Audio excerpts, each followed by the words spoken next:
Making a film can feel like a miracle. This series demystifies the entire filmmaking process. In our previous episode, we looked at production. Today, we'll see where everything captured on set comes together, what goes into finishing a film, and who's involved in the process. And cut! We can fix the sound in post. Yeah. These are the stages of filmmaking. Post-production. Before we get started, remember to subscribe to StudioBinder and enable notifications to watch the future episodes in this series. Today, we're joined by editor Eddie Hamilton, sound designer Mark Mangini, and composer Renee Bocchio. Let's begin. Post-production is the creation of the final product once footage has been captured. The stage includes picture and sound editing and the creation of visual effects. Post-production can begin before production has concluded. An editor, for example, may start cutting footage as the film is still being shot. Or visual effects artists may start building out digital worlds. The length of the post-production stage varies widely, depending on the size of the team and budget. Post-production work for Avatar: The Way of Water lasted years, whereas post-production for a smaller film may last just several months. But a lower budget can also lengthen the post-process if there are fewer people on the team. For example, Shane Carruth took 2 years after shooting to complete his micro-budget movie, Primer. The post-production process may also be protracted with test screenings, where cuts of a film are shown to an audience to gauge their reactions and make further changes. Titanic, for example, was cut down after a test audience felt several scenes were unnecessary. Don't waste my motherfucking time! For most films, the post-production stage is overseen by the post-production supervisor, who makes sure the process is within budget and on schedule. The post supervisor is the person who will be communicating on a weekly basis. This is how far through we are through the director's cut, how long the composer's been working for, how much ADR we've recorded, how long the sound is going to take to mix, how long the foreign language versions are going to take to mix. Ultimately, their job is to make sure there is a movie to release by the release date. Post-production is much more than just placing together the shots captured during production. It is the stage where a film crystallizes, where massive changes can occur and new, unexpected meanings can be created. Typically, the first step in the process is picture editing. Without picture editing, a film doesn't get finished. This crucial step is completed by the editor. My job is to watch all the footage and read the script and work closely with the director of the film to make whatever the best story that exists within the footage is, you know? It doesn't really matter what was on the page, and it doesn't matter what the director thought they shot on set. What matters is what we actually have in terms of raw footage to make the film. It is also vital that the footage is secure. Many professional editors use a RAID, a data storage technology that combines multiple disk drives for data redundancy, performance improvement, or both. Many post-production houses will use a centralized storage system that multiple people can access at once without compromising speed. This is crucial for large and complex projects with multiple moving elements at once. A popular system is called a SAN, a storage area network. Organization is also paramount. This is where an assistant editor comes in, helping take in files and inputting metadata such as shot numbers, take numbers, and other details. My assistant editors are essential because I'm nothing without them. There's a lot of things that they do to prepare the footage for me to make sure that, you know, I can do my work of editing the movie. From here, the editor will begin to piece together the film, selecting takes based on performance, cinematography, narrative necessity, and more. Editing systems differ based on the editor, but popular softwares include Avid and Adobe Premiere. This type of cutting is called non-linear digital editing. It is now the norm in the industry, even for movies shot on film. Before digital editing, editors would physically cut together a copy of the film negative called the work print. This process typically occurred on a flatbed. For most movies shot on film today, the film footage is scanned and a digital intermediate is created so that the film itself is not physically spliced. The first cut is called the assembly, which is where the editor and director have reviewed footage, selected takes, and placed them in their general order. Like anything, a first draft is usually pretty average, but that's the process. That's any creative process. You've just got to get something down on the timeline. Doesn't matter if it's good or bad, just get to the end. Then the fun starts, because then you start refining it and then you start improving it. The editor will then refine the footage, creating a more deliberate rhythm and mood in each scene. This results in the rough cut. Next is the fine cut, where editing decisions are much more precise, coming down to a matter of frames. Weeks and weeks and months and months and months, and then years of going over the movie. Can it be better? Can it be better? Can it be better? That's all we're doing every day, every hour, looking at every moment in the film. Is this perfect? Is this the best it can be? Is this the best line delivery? And let's go through the other 70 versions of the line and see if there's one which is slightly better emotionally for this moment. Do you see any of your code on Facebook? Sorry. Do you see any of your code on Facebook? Do you see any of your code on Facebook? That's the kind of detail and the level of perfection and commitment that film editors have when they're working on a movie. You know, you live and breathe it. When the editor, director, and producer are happy with the cut, they achieve picture lock. After a picture is locked, an editor may create an Edit Decision List, or EDL. This document is a list of time codes and shot numbers that allow a film to be re-edited and accessed across platforms if need be. For more on the creative decisions that go into editing, check out our shot list episodes on the subject. What do we do now? With the picture cut, it is time for additional visual work to be done. Today, it is very rare that the footage captured on set will look exactly like the footage that is shown as the final product to audiences. Several different post-production teams are dedicated to refining and perfecting the final image. One of the largest of these teams is the Visual Effects Department. Visual effects refers to any imagery that is created or manipulated that wasn't captured during the live-action shoot.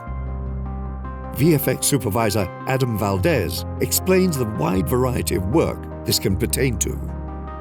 Visual effects, ranges all over the place, right? We have some that are invisible and you don't really know we've done anything, and we have really dramatic stuff. The visual effects department is led by the VFX supervisor. ImageWorks visual effects supervisor Daniel Kramer describes the role. I'm in charge of the project as far as all the visual effects that we end up doing at ImageWorks. I'm not necessarily the final say, obviously the director is, and there's art directors and so on, but we're there to execute their vision. There are three primary areas of visual effects work: CGI, compositing, and motion capture.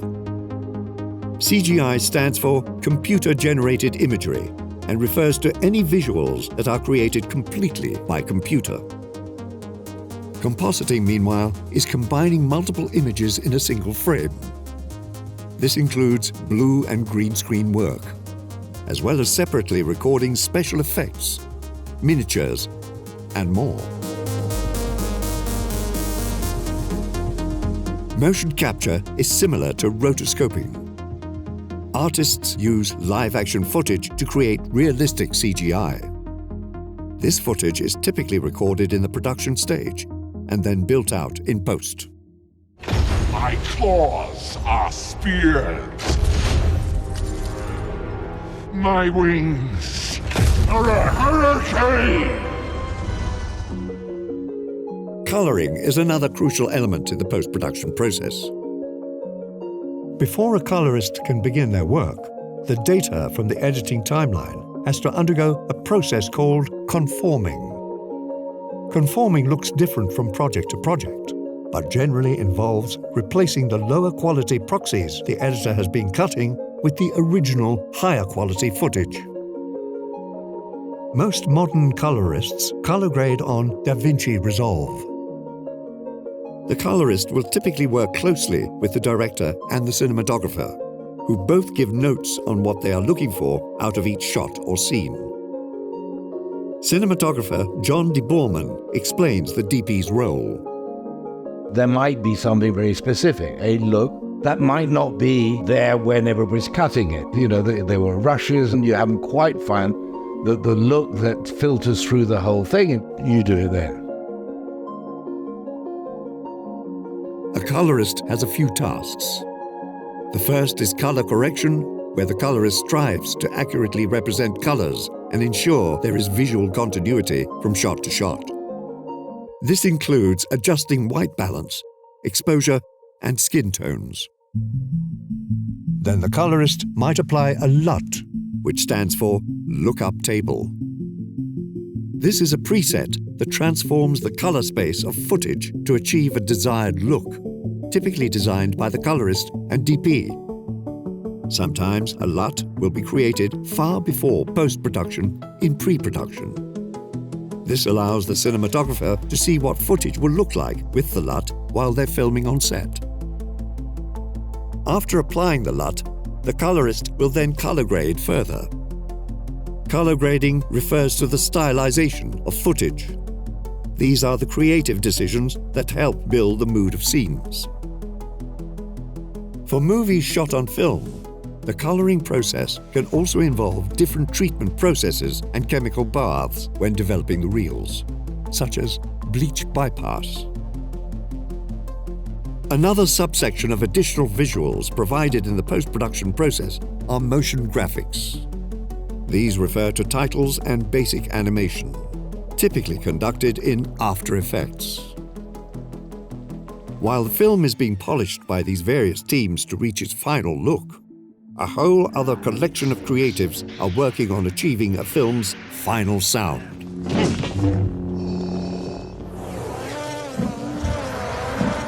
Sound is the other half of a movie, and as such, it requires just as much attention as the visuals. The post-production sound process is typically overseen by the supervising sound editor, who ensures the film will have a cohesive and compelling soundscape that is completed on schedule. The supervising sound editor communicates with the filmmaker to understand the oral aesthetic. What do you want the sound of the movie to, what do you want the movie to feel like? And then it's my job to communicate that information to my team and say, here's how I interpret that. We're going to make these kinds of sounds this way because they fit that aesthetic.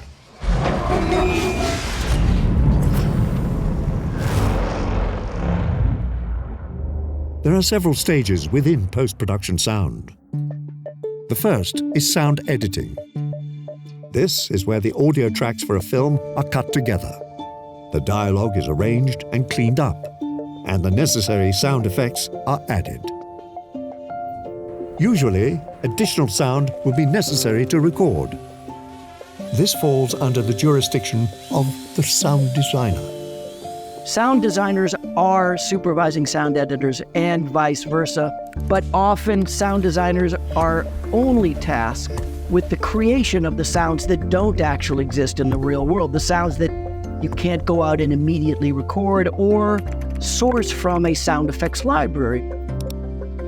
A film will usually also require ADR, or automated dialogue replacement, which is where actors will re-record their dialogue for a certain scene if the audio recorded on the day is unusable. We tend to want to lean away from ADR where possible, and therefore we try to save what we'll call dirty production that has too much ambient sound in it that's right for the scene, and we try to save it electronically with various post-production tools and plugins and things like that. Anything that's not bolted down goes overboard! This process is overseen by the ADR editor. Additional voices may be created by a loop group, a collection of actors who will provide crowd noise for scenes with extras. Dubbing may also take place with actors recording over dialogue in another language for foreign distribution. Additional sound effects, meanwhile, will be created by Foley artists who perform live to create specific effects that can't be found in a sound bank.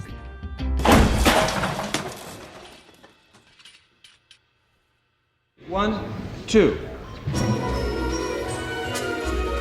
For most films, the addition of music is another large task within post-production sound.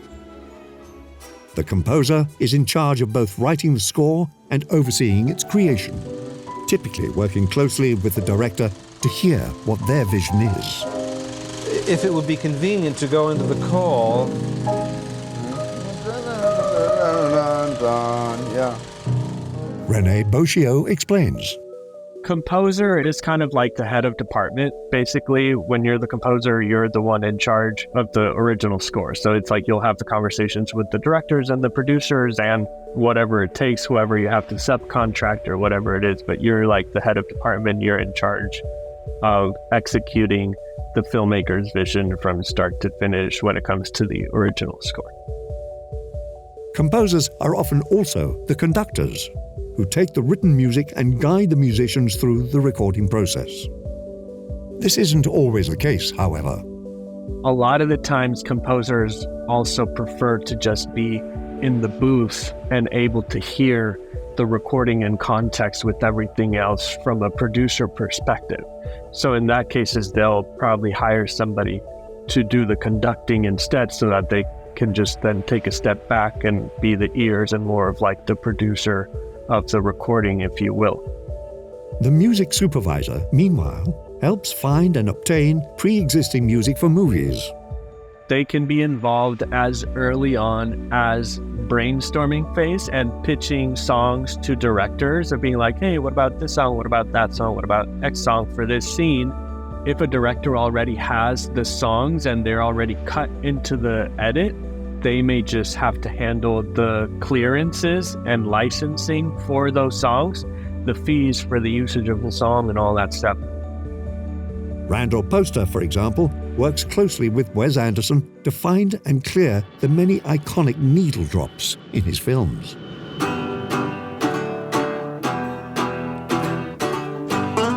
The music editor is the go-between for the director, composer, music supervisor, and editor, making sure each party is on the same page, understanding what is needed and for how long. Typically, they are hired through production because they are technically part of the editorial team and they are in the Editors Guild and everything. But more often than not, composers will try to bring on their own music editors into the job because it's such a tight-knit relationship. With all of the sound in its right place, it is time for mixing, where the re-recording mixer will adjust the levels and get the sound ready for distribution. On a complex project like a Dune or a Blade Runner or a Mad Max, there can be up to 2,000, 3,000 individual channels of source audio that the re-recording mixer has to find a way to build into a seamless and enjoyable and listenable soundtrack. This work is usually done in Pro Tools. The mixer will typically utilize EQs, where they can bring up or down specific frequencies so that the different sounds all mesh together without getting muddied. The mixer will also be concerned with dynamic range, which refers to the difference between the loudest sounds and the quietest.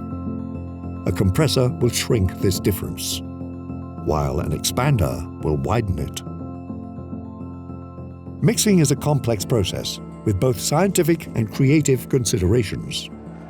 The mixer will work with the director to get scenes sounding to their liking.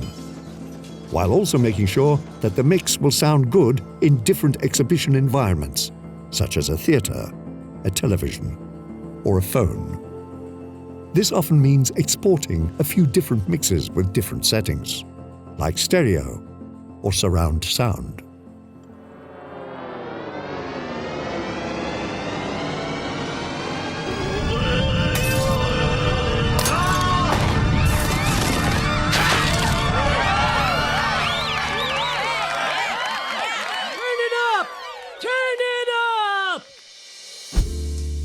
Post-production can make or break a film. A great script, great performance, or great shot are all at the whim of the post team. And similarly, the right edit, coloring decision, or needle drop can elevate a good scene to an unforgettable one.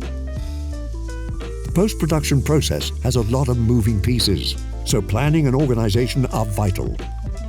Make sure your project goes off without a hitch with StudioBinder's production software. Subscribe and click the bell to see our next entry in the Stages of Filmmaking series. Marketing, the key to getting an audience to watch your film. And check out the StudioBinder Academy channel for in-depth filmmaker interviews and step-by-step tutorials for creating call sheets and other production documents. That's all for now. Remember, sometimes you have to find your story in the cut.